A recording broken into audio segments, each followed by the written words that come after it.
Apple Gift Card is a practical gift that unlocks a world of entertainment and fun.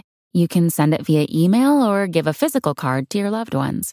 Your friends and family can spend it on their favorite Apple services, including Apple subscriptions. Apple Gift Card can be used to buy all things Apple. Products, accessories, apps, games, movies, TV shows, iCloud Plus, and more. Visit apple.com for details and to send Apple Gift Cards to your friends and family this holiday season. 'Twas the first night home for the holidays, and all through your town, not one thumb was quiet, a lot of swiping going down. You created the perfect Bumble profile with care in hopes that your dream guy or gal may be out there. When what to your wandering eyes should appear but a ton of faces you haven't seen in years. There's a rando from high school, your ex from 8th grade, a kid you used to babysit, and your literal Uncle Dave. As cringe as this feels, the only thing worse would be if one of them stumbled upon your profile first. But there's no need to panic or erase your face from the app. You can go incognito with one simple tap. Disappear from the others till you say they're a match, and have more fun finding your next hometown catch. With peace of mind and your profile hidden from sight, happy holidating to all, and to all a good night. Happy holidating with incognito mode from Bumble. Download today. This is Optimal Relationships Daily, episode 2005, Marriage Diaries, How Having a Baby Has Affected Us, by Kaitlyn with ericalayne.co. Hello, everybody. I'm your host and narrator, Greg Audino, and welcome back to Optimal Relationships Daily, where each day I provide you with articles about relationship building and strengthening. Thursdays and Fridays, however, the articles are about parenting specifically, so today we will follow suit.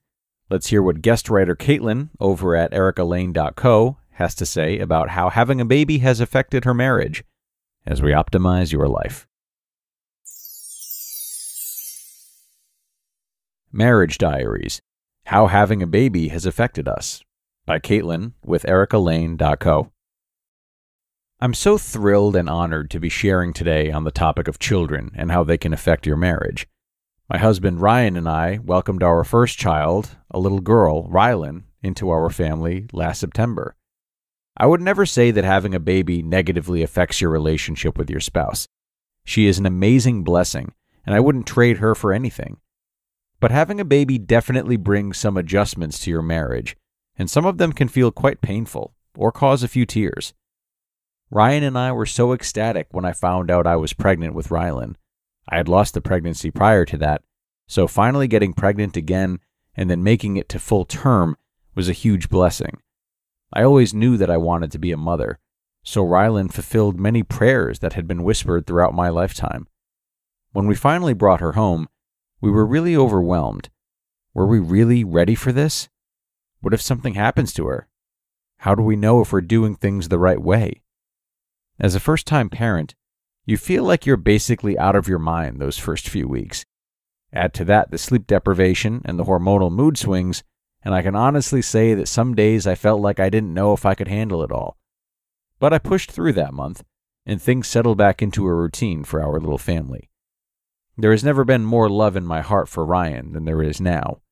Watching him be a dad has made him even more sexy and desirable in my eyes. But you don't have very much time, if any, to do things alone. Date nights now have the cutest little third wheel. Conversations you used to have over meals are replaced with taking turns holding the baby and entertaining them, so you both can get a chance to eat your food.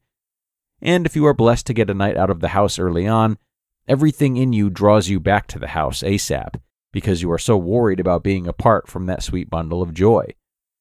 Most days when Ryan gets home from work, the next few hours are spent eating dinner and taking care of Rilynn, before finally putting her down to sleep. By that point, I'm so exhausted from caring for her and managing the house all day that all I want to do is sit for 5 minutes and relax, or sometimes just go to bed. Ryan's tired from working all day and then helping with Rilynn from the minute he gets home, so he's usually on the same page. I've laid in bed at night and cried because I feel like we aren't fun anymore, and I'm afraid our relationship isn't as great as it was pre-baby because we have such limited one-on-one time together. Other nights I've even wondered out loud if we had a baby too soon. Ryan is so wonderful about quickly reminding me that even though we feel exhausted, our relationship is still amazing. It's just different now. We both love each other so much and are constantly working to make sure the other person knows how much they mean to us. Little surprises, sneakily placed love notes, just a call to say I love you. This season of our life is something brand new, something we've never experienced before. And yes, sometimes that can be really hard. But Ryan will also remind me that if we were here without a baby, I would be crying and sad that all my friends have babies and we didn't. My mind would be fixated on having a baby, like it was before we got pregnant, and I would be praying and wishing for the life we have now. Rilynn has only multiplied the love within our family, and she is such a light in our lives. When Ryan was unemployed and we had some very depressing and dark days, we always said that God blessed us with Rilynn during that time. She was a daily source of joy, and I truly believe she is a huge reason as to why we kept such a positive and optimistic attitude the majority of that season in our lives.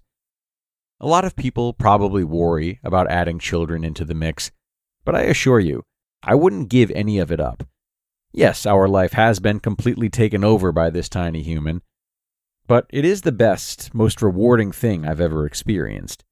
It has strengthened my marriage with Ryan, taught me important lessons on what it's like to be truly selfless, and created more love in my heart than I ever thought possible. It can be hard if you let yourself dwell on the way life was before, but I encourage you to focus on the beauty of what it is now instead. I also believe that it's so important to plan special times where it's just the two of you again.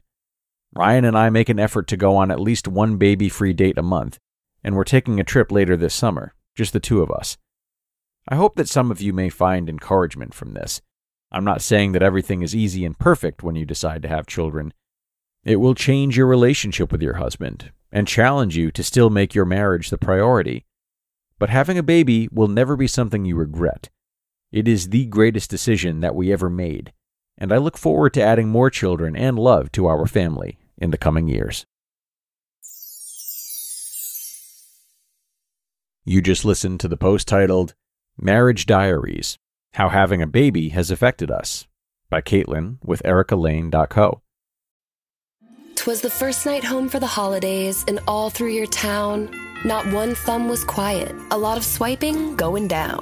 You created the perfect Bumble profile with care, in hopes that your dream guy or gal may be out there.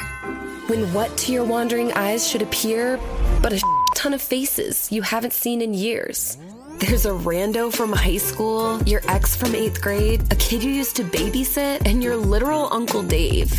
As cringe as this feels, the only thing worse would be if one of them stumbled upon your profile first. But there's no need to panic or erase your face from the app. You can go incognito with one simple tap. Disappear from the others till you say they're a match, and have more fun finding your next hometown catch. With peace of mind and your profile hidden from sight, happy holidating to all, and to all a good night. Happy holidating with incognito mode from Bumble. Download today. There's a lot of distraction this time of year, but I'm here to tell you that you can end the year right and train your brain with Word Collect. Word Collect is a fun and relaxing mobile game to help keep your mind sharp and grow your vocabulary to pass the time, whether you're waiting to meet Santa or in line at the airport. It has over 2,000 levels, which start easy, but get harder as you get better, and new features have just been added for the holiday season, including new limited-time competitive events. So there has never been a better time to start playing, and right now Word Collect is offering you 2,500 coins and 500 gems for free when you download and play. And those extra coins and gems definitely come in handy to help keep you playing when you get stuck, and take it from me, the last thing you will want to do is stop playing. So stop mindlessly scrolling through social media and train your brain while relaxing. Just go to the Apple or Google store and search for Word Collect. So if you're like me and want to end 2023 with a bang, download Word Collect for free today. And thank you so much to Kaitlyn for this post, an honest one that I think does such a good job of articulating how it can be both incredibly taxing and incredibly rewarding to have a child. I really enjoy these types of articles because I've always been of the mind that before making the decision to parent, it's incredibly important to consider the sacrifices. And not just the sacrifices, but also if you are prepared to both make the sacrifices and still love your child no matter what. Certainly we have to be aware of those beginning stages as she talked about, but what about other possibilities? Are you prepared to love your child no matter what happens? What if they are disabled? What if they hate you? What if they grow up to commit serious crimes?